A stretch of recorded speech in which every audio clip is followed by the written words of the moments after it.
আসসালামু আলাইকুম, কেমন আছেন সবাই? আজকে আমরা চলে গিয়েছিলাম আমার নানির বাবার দেশে। আমার নানির কাছে অনেক রকমই গল্প শুনেছি তার বাবার দেশের, তাই আমরা চলে গিয়েছিলাম গোপালগঞ্জ জেলার দরগাবাজারের পাশঘিরে গজারিয়া গ্রামে। তার পাশেই বয়ে চলেছে আড়িয়াল খাঁ নদী। আজকে আপনাদেরকে দেখাবো সেখানকার কুমারদের কিছু মৃৎশিল্পের নমুনা।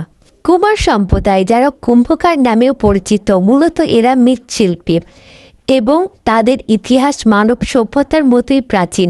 এর সম্প্রদায়ের মানুষ মাটিতে বিভিন্ন ধরনের পাত্র, খেলনা এবং মূর্তি তৈরি করে।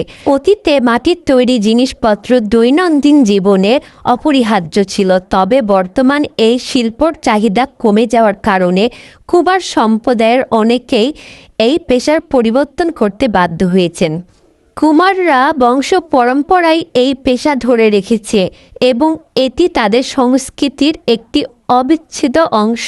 আমাদের দেশের কুমারদের তৈরি মৃৎশিল্প কেবল একটি পেশা নয়, এটি একটি ঐতিহাসিক শিল্প যা বিভিন্ন সংস্কৃতির সাথে গুরুত্বপূর্ণ ভূমিকা রেখেছে।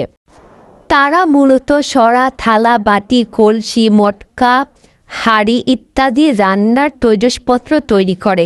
বিভিন্ন দেবদেবীর মূর্তি, পশু পাখির মূর্তি, খেলনা, ফুলদানি ইত্যাদিও তারা তৈরি করে থাকে। আজ আমাদের এই শিল্পটি বিলুপ্তের পথে।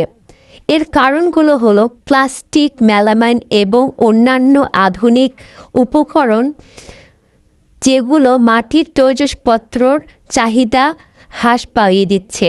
নতুন প্রজন্মের কুমাররা এই পেশায় আসতে আগ্রহী নয়, কারণ এইটি লাভজনক পেশা না এবং এটায় কঠোর পরিশ্রম রয়েছে।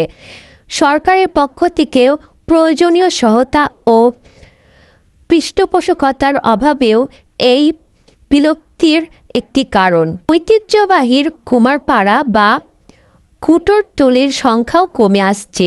এ কারণে ঐতিহ্যবাহী মৃৎশিল্প ও কুমারপাড়া সম্প্রদায় উভয় কাজের হুমকির সম্মুখীন হচ্ছে।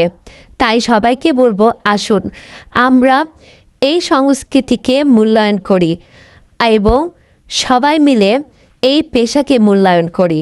তাহলে আমাদের দেশ এবং আমাদের সংস্কৃতি টিকে থাকবে, ভালো থাকবে। সবাই ভালো থাকবেন। ধন্যবাদ।